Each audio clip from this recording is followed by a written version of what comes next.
जय हिंद साथियों। आज हम प्रायद्वीपीय पठार के अंतर्गत जिस पठार को पढ़ने वाले हैं उस पठार का नाम है मालवा का पठार।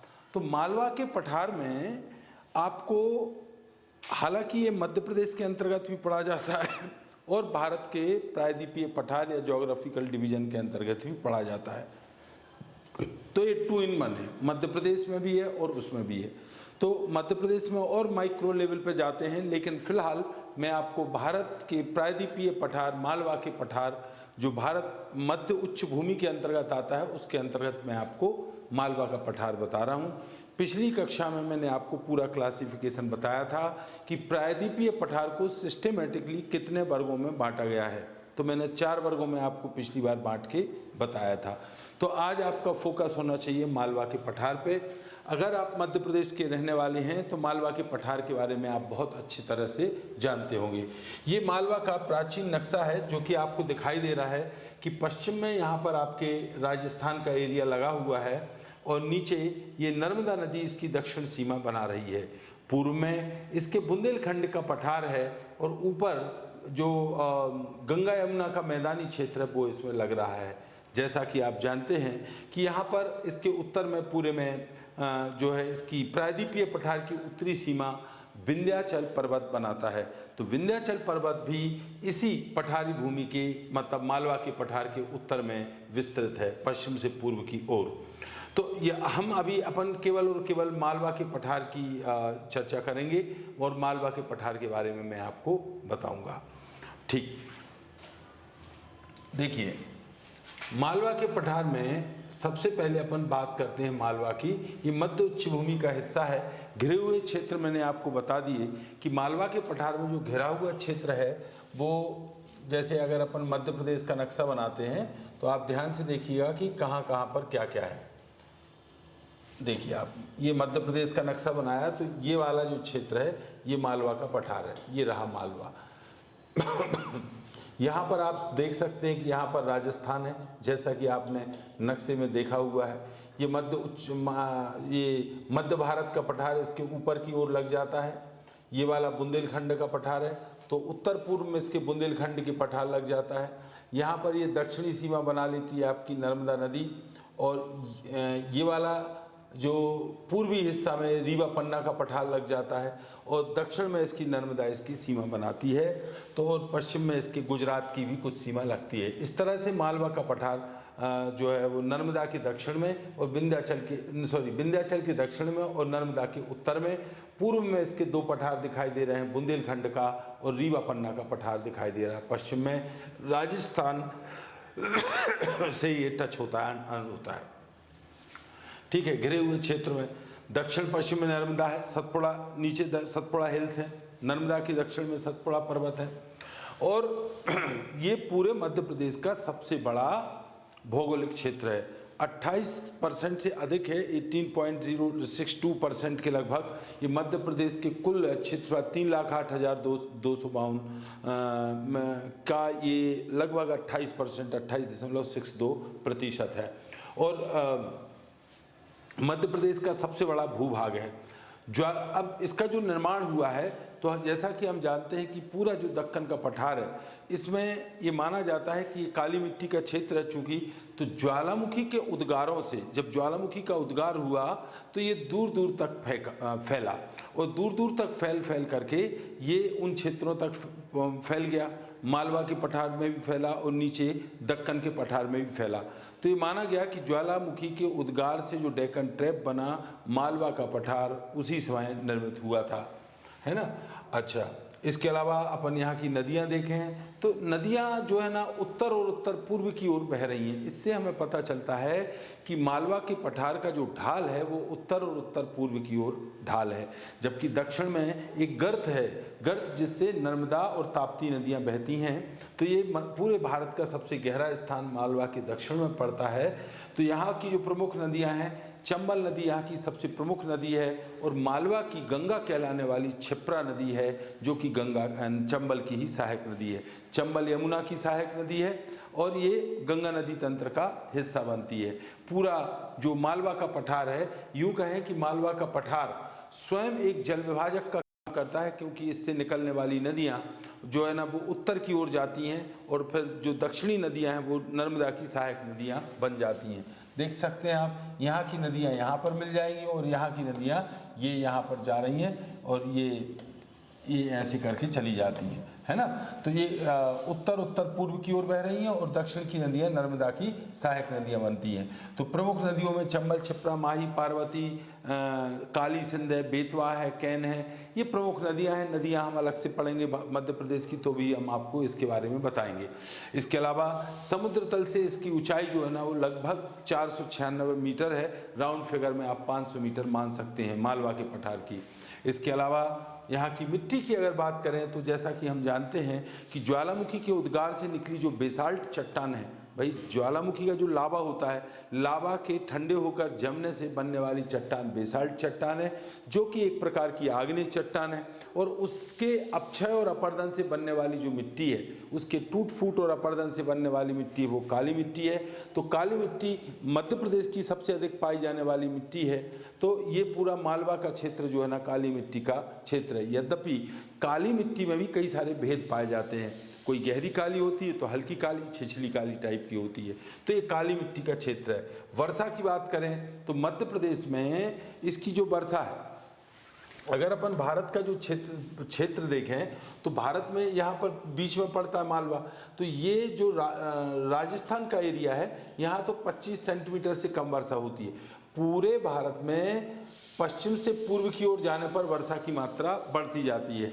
राजस्थान का थार का रेगिस्तान, वहाँ लेस देन 25 सेंटीमीटर वर्षा है। तो यहाँ पूर्व की ओर जाते जाते, और जैसा कि हम जानते हैं नॉर्थ ईस्ट में मेघालय में दुनिया की सबसे ज़्यादा वर्षा होती है। बीच में पड़ जाता है अपना मध्य प्रदेश और वहाँ पर पड़ जाता है मालवा।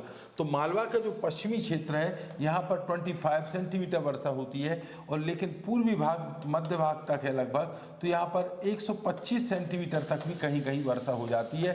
बीच में कहीं 75 भी हो जाएगी। तो 25, 75, 125 तक भी कहीं कहीं पर वर्षा पहुँच जाती है।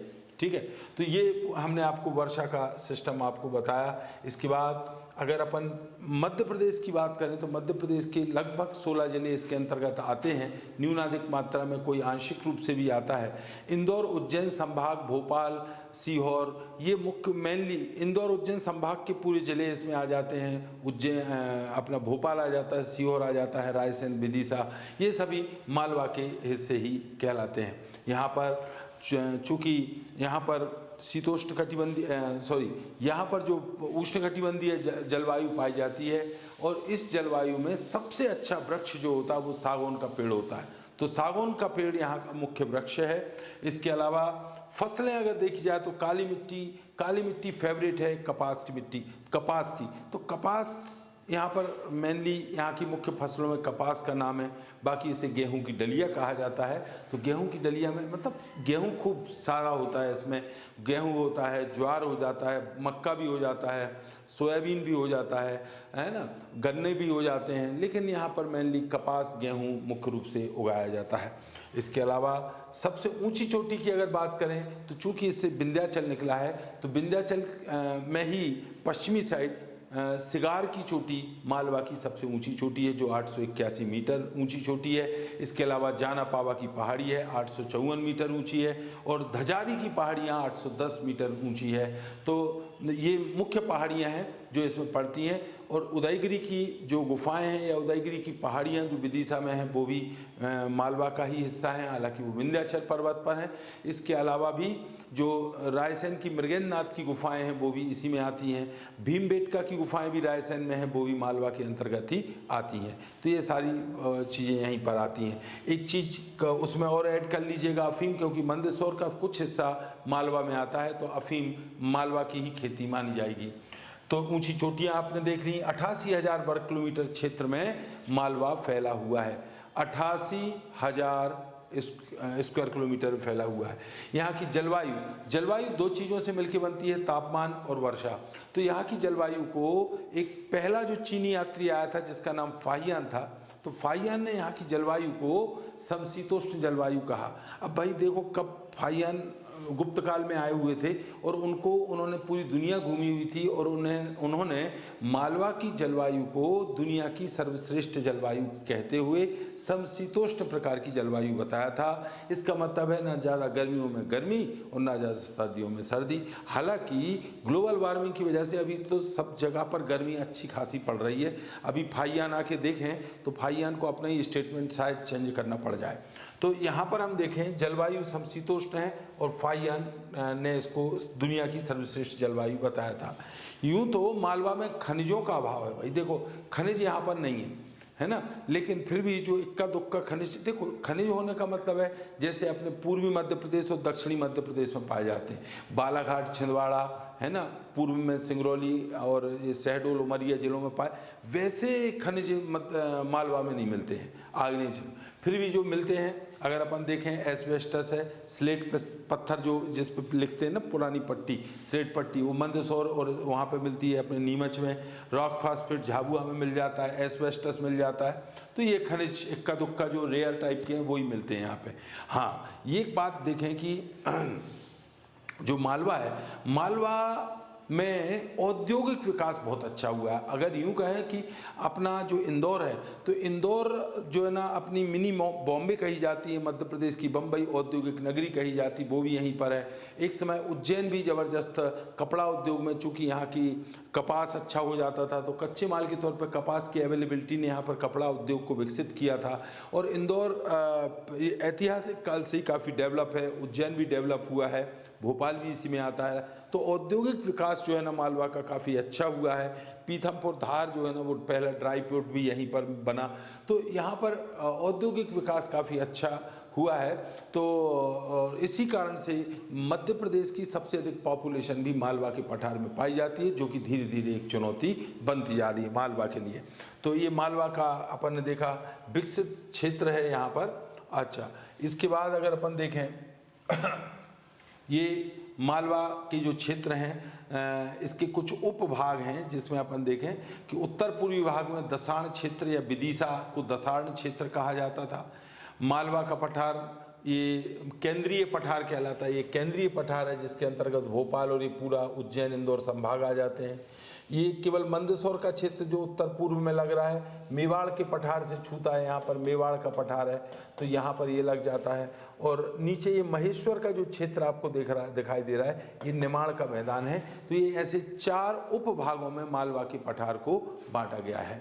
तो ये कुछ अनूप क्षेत्र हुआ या फिर आपका उमटवाड़ा का पठार है, ये भी मालवा के पठार के अंतर्गत आते हैं। मध्य प्रदेश के अंतर्गत जब मालवा का पठार पढ़ाएंगे तो उसके अंतर्गत हम थोड़ी सी और अधिक आपको जानकारी देंगे।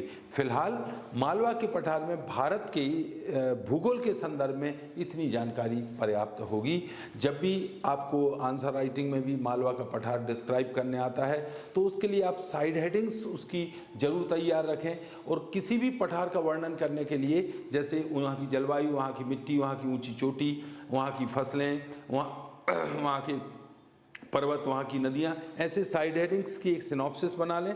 जब भी लिखने के लिए आए उनको ही किसी भी पठार में आप फिल इन द ब्लैंक्स कर दीजिए, आपका आंसर ज़बरदस्त जाएगा और आप कुछ भूलेंगे भी नहीं, कोई पॉइंट भी नहीं जाएगा। तो वो सिनॉप्सिस आप बना करके रखिएगा। हम कल उपस्थित होंगे एक नए पठार के साथ, तो आप इस पठार को मैपिंग के साथ में आप करिएगा तो आपका एक बार में ये पठार पूरा का पूरा हो जाएगा। मालवा के पठार से क्वेश्चन आते हैं। थैंक यू वेरी मच, पढ़ते रहिए। जय हिंद।